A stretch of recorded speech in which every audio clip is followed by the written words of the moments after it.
Vous servirez l'Éternel votre Dieu, et il bénira ton pain et tes eaux, et j'ôterai les maladies du milieu de toi. Exode, chapitre 23, verset 25. Ça, c'était la version Martin. Alors ce verset nous montre une certitude. En servant Dieu, nous avons l'assurance qu'il repousse et guérit nos maladies. Et je vous parlais dans mon dernier message de chasser les démons. Il y a des démons qui créent des troubles obsessionnels, d'autres des troubles compulsifs, qui amènent avec eux encore d'autres démons. Un démon qui sévit beaucoup actuellement, et son nom est bien connu puisqu'il est sur les lèvres de beaucoup, c'est celui du cancer. Le cancer emprunte bien souvent un même chemin. On y marche au moment où nous vivons des épreuves dans notre vie qui nous amènent à nous culpabiliser exagérément et de manière compulsive, c'est-à-dire de manière répétée et non contrôlée. Alors à titre d'exemple, un rapport du Sénat, publié en février 2017, a discerné que parmi les agriculteurs français, il y avait une augmentation considérable des cancers et des suicides. Et le cancer est la première cause de mortalité dans cette catégorie sociale et professionnelle, et elle est suivie de très près par le suicide.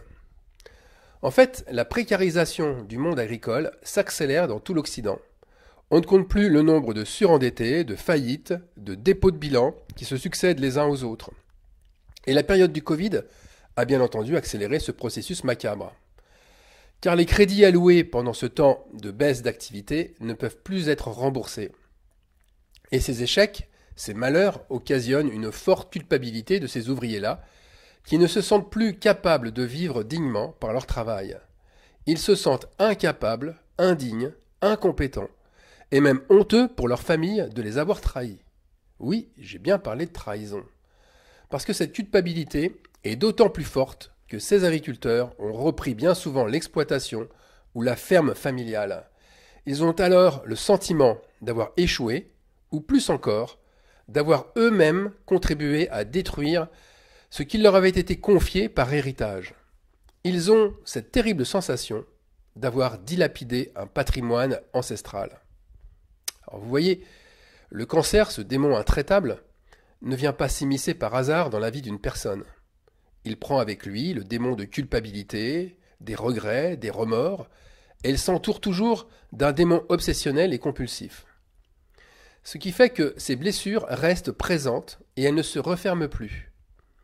Le cancer vient alors faire son nid comme une sorte d'auto-punition. On s'en veut à mort. On s'en veut à mort de n'avoir pas vu plus tôt les signes du déclin et de n'avoir pas pris les bonnes décisions au bon moment. On s'en veut à mort de n'avoir pu réussir son domaine de prédilection. On s'en veut à mort d'avoir échoué là où d'autres moins méritants ont réussi. On se dénigre et on se méprise pour n'avoir pas été à la hauteur de sa mission. Cette expression de s'en vouloir à mort, elle montre un entêtement morbide. C'est une sorte de suicide. Alors on devrait, lors de tout examen médical, procéder en premier à une série de questions pour connaître l'état d'âme du patient. Savoir ce qu'il pense profondément, mais de qui? Eh bien de lui-même. Alors, croyant en Dieu ou pas, la voie de la guérison est la même. D'abord, se poser les bonnes questions. Qu'est-ce que j'ai raté? De quoi est-ce que je me suis puni? Qu'est-ce que je me reproche si profondément? Ensuite, après avoir obtenu les vraies réponses, la voie de la guérison doit passer par ce médicament miraculeux qui est le pardon. Nous devons nous pardonner de n'avoir pu réussir et pardonner à ceux qui, là je dis bien au conditionnel, à ceux qui nous auraient empêchés de réussir, en nous poussant dans le malheur. Parce que le poids de la culpabilité étant trop lourd, on le rejette en partie sur les autres. Dans le cas des agriculteurs, l'accusation porte bien sûr sur des décisions politiques hyper contraignantes. Elle porte cette accusation aussi sur des conditions climatiques désastreuses, ou encore sur un commerce devenu injuste et corrompu. Et il ne faut pas oublier aussi que l'accusation porte sur un entourage proche qui n'aurait pas été assez compréhensif et bienveillant. Tout cela contribue au désastre. Certes, cela contribue au désastre, mais le ressasser, ça n'apporte aucune solution, à part augmenter la confusion et l'agressivité. Pour ces agriculteurs, malades, bien évidemment. Leur accusation se fixe sur eux-mêmes. J'ai été trop crédule. J'ai été trop gentil, faisant confiance aveuglément à un système corrompu. Je ne mérite pas ce qui m'arrive, parce que je ne mérite pas l'échec. Ce n'est pas moi qui aurais dû échouer. Donc je ne peux accepter d'être cette personne humiliée à ce point. Vous voyez, on peut se référer à Proverbes chapitre 15, verset 26. Les pensées mauvaises sont en horreur à l'Éternel, mais les paroles agréables sont pures à ses yeux. Vous voyez, on lit souvent ce verset en pensant généralement que ces pensées mauvaises sont destinées aux autres. Mais ces pensées mauvaises sont aussi envers soi-même. Et pensez-vous que de telles pensées soient pures aux yeux de Dieu? Absolument pas. Il en a horreur. De la même manière qu'il a horreur des paroles désagréables qu'on s'inflige à soi-même. Mais n'oublions pas, Dieu souhaite toujours nous aider. Et il souhaite toujours nous montrer ce qui n'est pas juste et bon pour nous. Pourtant, nous connaissons tous ce verset du psaume 34, verset 19, qui dit que le malheur atteint souvent le juste, mais que l'Éternel l'en délivre toujours, et combien le récite pendant des années, sans y voir de réels changements. Dieu les a-t-il oubliés? Certainement pas. Dieu souhaite casser nos coutumes religieuses pour nous amener vers ses pratiques à lui, qui, elles, ne sont pas dures.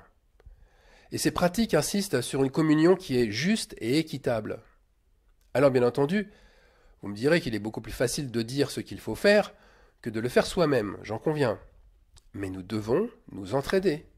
La communion entre croyants n'est pas là pour être moraliste et rajouter des lois. Cette communion n'est pas là pour aller dans le sens du malade en lui confirmant son échec. Cette communion n'est pas là non plus en lui précisant son manque de foi, ou encore en priant pour qu'il aille mieux. La communion se doit d'aller plus loin dans l'amour et dans la profondeur de la justice de Dieu. On peut prier des heures, des jours, des semaines. Si le cœur de celui qui doit pardonner est fermé, rien ne changera. Et le manque de pardon est intraitable au niveau biologique. Les cellules continueront à être agressives en se multipliant de manière anarchique. La tumeur s'étendra comme une nappe. Alors oui, jeûner, c'est une très bonne chose. Pourquoi c'est une très bonne chose? Parce que jeûner permet d'abaisser considérablement le niveau de violence qui est fait à son égard et envers les autres. Mais si le pardon résiste à venir, pensez aussi de façon juste que Dieu ne considère pas vos échecs ou vos réussites. Il n'en a que faire de vos échecs et de vos réussites. Il ne met pas cela dans la balance. Ce qui l'intéresse le plus en vous n'est pas là. Ce qui l'intéresse, c'est l'état de votre être intérieur. Aimez-vous les uns les autres comme je vous ai aimé. Vous aussi, aimez-vous les uns les autres. Ce commandement divin est le seul qui puisse agir en chacun de nous. Si vous vous aimez comme lui vous aime, alors l'équilibre affectif est accompli. Car toutes vos actions, faites avec de la réussite, mais la boule au ventre ou avec un sentiment de culpabilité, ça n'apporte que ténèbres. Alors que tout ce que vous faites, même si l'échec est apparent pour tous, mais que vous l'avez fait pour l'autre, pour son bien, pour Dieu, et en étant dans la paix, c'est agréable à Dieu. Ces actes ont été faits en pleine lumière. Cela veut dire que ce qui compte le plus, ce n'est pas le résultat de nos actes, mais ce que ces actes ont produit en nous. Alors, toutes choses concourent ensemble au bien de celui qui aime Dieu. Oui, toutes choses concourent au bien. Même nos échecs, même nos ratés, ou l'humiliation causée par une situation désastreuse et traumatisante. Par conséquent, la guérison, elle commence par se sentir bien avec soi-même, et par bannir toutes ces réponses qui vous harcèlent et qui commencent par « j'aurais dû ». J'aurais dû agir ainsi. J'aurais dû ne pas me laisser conduire de la sorte. J'aurais dû me douter. J'aurais dû m'inquiéter bien avant, etc., etc. Le passé est révolu. Il n'existe plus en Dieu. Si vous pardonnez, le passé s'efface, le ressentiment aussi. Mais si vous retenez vos erreurs, elles seront comme un venin, et vous alimenterez sans cesse, en continuité, cette malédiction en vous. Et n'oubliez jamais que les tourments qu'elle provoque sont cancérigènes. Alors je reviens sur la communion. La prière est de demander à Dieu de donner de la force aux malades pour qu'il accepte ses échecs, puis pour qu'il loue même Dieu pour ses échecs. Car en voyant le mal, on se sépare de la cause profonde, on s'en lave véritablement. Bénissez vos ennemis, mais ce commandement est valable aussi si vous êtes votre propre ennemi. Et cela revient à se bénir, à se faire du bien, à bénir ce que Dieu nous a permis de vivre, et par conséquent, à faire la paix avec soi-même. Car à la base, n'est-ce pas l'orgueil qui pousse la personne à ne pas se pardonner ? Ah, comment ai-je pu être aussi bête ?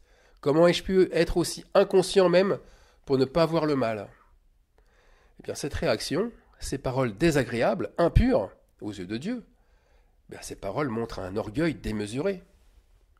En se faisant confiance, inévitablement, on va subir les conséquences de nos échecs et on va se dénigrer. Parce que nous ne serons jamais à la hauteur de nos ambitions personnelles. Un jour ou l'autre, nous nous décevrons.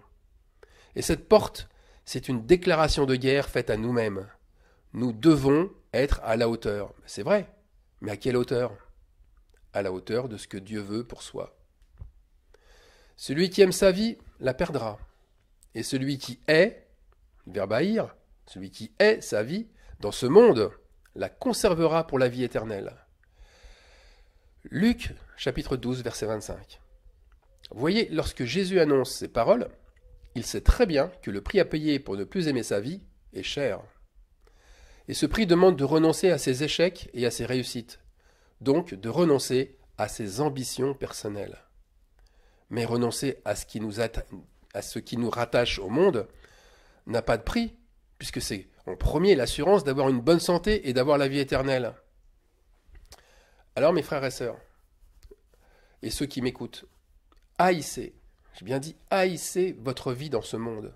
Méprisez vos ambitions personnelles. N'ayez que faire de votre position sociale et du regard des autres.